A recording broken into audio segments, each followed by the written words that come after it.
श्री कृष्णा। जय गुरु नवल। प्यारे मित्रों, आप कैसे हैं? नमस्ते। आप मेरे चैनल को देख रहे हैं यूट्यूब के माध्यम से, पंडित मुकेश कुमार यूट्यूब के माध्यम से, और मुझे बड़ी खुशी है कि आप लोग नौ दुर्गा कथा को ध्यानपूर्वक श्रवण कर रहे हैं और उसको देख रहे हैं और आगे भी शेयर कर रहे हैं। हम आपके सामने नवरात्रि की कथा लेकर आए हैं और 9 दिन आपके संग जुड़े रहेंगे और 9 दिन आपको कथा सुनाएंगे। तो उसी प्रकार से 2 कथाएं आपने माता जी की सुन ली है। अब तीसरी कथा के अंदर हम प्रवेश करेंगे और आप लोगों को सुनाएंगे, तो ध्यानपूर्वक सुनिएगा। इससे पूर्व हम मंगलाचरण करेंगे, इसके बाद कथा को आरंभ करेंगे। ओम नमो भगवते वासुदेवाय। ओम नमो भगवते वासुदेवाय। कृष्णाय वासुदेवाय देवकी नंदनाय च नंद गोप कुमाराय श्री गोविंदाय नमो नमः। हे कृष्णा करुणा सिंधु तेन बंधु जगतपते गोपीश गोपीक कांता श्री राधा कांता नमोस्तुते। हरे कृष्णा कृष्णा कृष्णा हरे हरे राम राम राम हरे हरे। आए प्यारे मित्रों, देवी भागवतम महापुराण के अंदर हम प्रवेश करते हैं। आए मित्रों, हम देवी भागवतम महापुराण के अंदर प्रवेश करते हैं और तीसरी कथा आपके सामने रखते हैं, प्रस्तुत करते हैं। ध्यानपूर्वक आप उसको देखिए और सुनिए। तीसरी माता दुर्गा चंद्रघंटा और चंद्रघंटा के नाम से ये प्रसिद्ध हुई, और माँ दुर्गा जी की तीसरी शक्ति का नाम चंद्रघंटा है। नवरात्रि के व्रत में तीसरे दिन इन्हीं की उपासना की जाती है और पूजा की जाती है, सेवा की जाती है, आराधना की जाती है। इनका ये रूप बहुत शांति प्रदान करने वाला, आनंद देने वाला और कल्याणकारी है। इनके सर पर घंटे जैसा चंद्र है, इसी वजह से इनको चंद्र घंटा कहा गया है। यानी कि जो चंद्र है वो घंटे की मानंद है, तो उसी प्रकार से इनको चंद्र घंटा भी कहते हैं और चंद्र घंटा देवी भी कहा जाता है।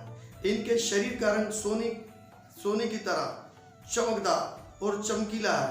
इनके 10 हाथ हैं। इनके 10 हाथों में खड्ग, शस्त्र और बाण आदि हथियार होते हैं, शस्त्र होते हैं। इनकी सवारी सिंह पर है, सिंह कहते हैं शेर पर। इनकी मुद्रा युद्ध, वे हमेशा जो है वो तैयार रहती है युद्ध करने के लिए, और ये हमेशा जो है युद्ध करने के लिए तैयार रहती है। और इनके घंटे की भयानक चंड ध्वनि से बड़े बड़े राक्षसों का दिल भी दहल जाता है। जब ये आवाज निकालती है और ध्वनि निकालती है तो बड़े बड़े राक्षस भी जो है वो दहल जाते हैं। नवरात्रि दुर्गा उपासना में तीसरे दिन की पूजा का बहुत बड़ा फल है।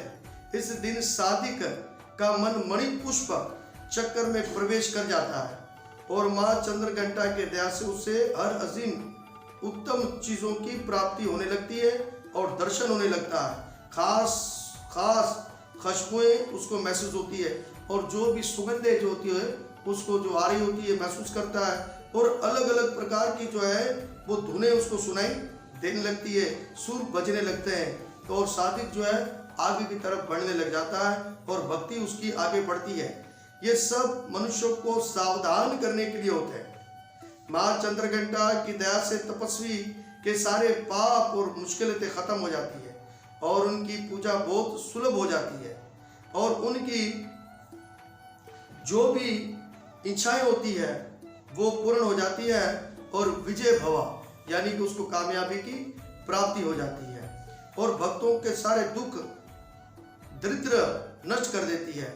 इनकी सवारी शेर पर है, और इनका उपासक शेर की तरह वीर और निर्भय होता है, और वो किसी से नहीं डरता, और उसके अंदर मनोबल ज्यादा होता है, और वो अपनी अच्छाइयों से लोगों के काम आता है। और जब इसका उपासक जो है उसके अंदर श्रेय प्राप्ति हो जाती है, फिर वो लोगों का कल्याण करता है, लोगों को नुकसान नहीं पहुंचाता, लोगों के मान सम्मान से नहीं खेलता। तो इसी प्रकार से वो हमेशा लोगों का कल्याण करता रहता है, यहाँ तक कि जानवरों का भी कल्याण करता है, और किसी जानवर को मारता नहीं है, उसकी बलि नहीं देता है, और केवल जो वो आनंदमयी अपने जीवन को व्यतीत करता है। तो उसी प्रकार से प्यारे मित्रों, इस बात को हमें खास तौर पर समझना चाहिए। अगर आप देवी के सच्चे भगत हैं तो आपको जीव हत्या नहीं करनी चाहिए, किसी की बलि नहीं देनी चाहिए। इससे जो होती है माता रानी जो है क्रोध में आती है और फिर हमारी साधना जो होती है वो नष्ट हो जाती है।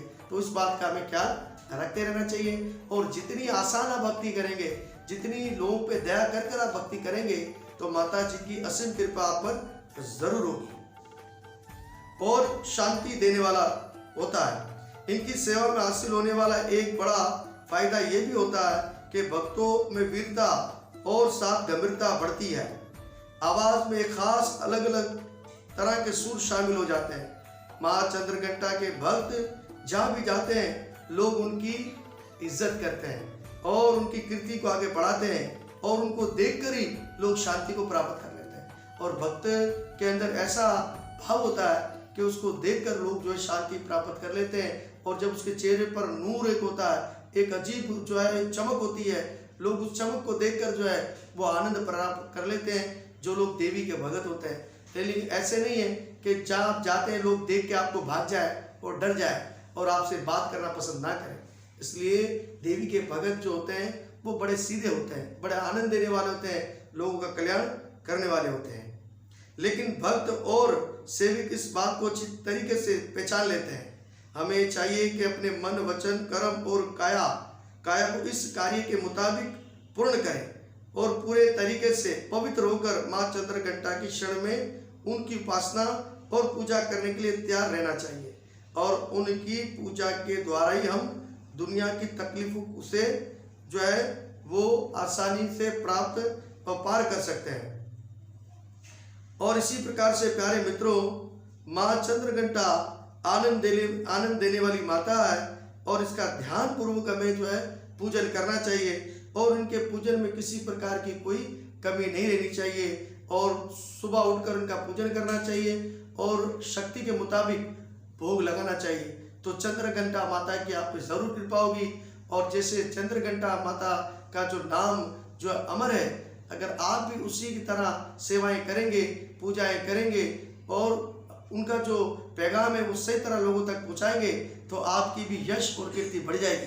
तो इसी प्रकार से प्यारे मित्रों, ये चंद्रघंटा माता की तीसरी कथा हमने आपको सुनाई, बड़ा आनंद देने वाली है। अब चौथी कथा के लिए हमारा इंतजार कीजिएगा। अब हम अपनी कथा को यहाँ विराम देंगे और कृपा करके इसको ज़्यादा लाइक करें, सब्सक्राइब करें और हमारे धर्म कार्य में हमारा साथ दें। जय श्री कृष्णा। जय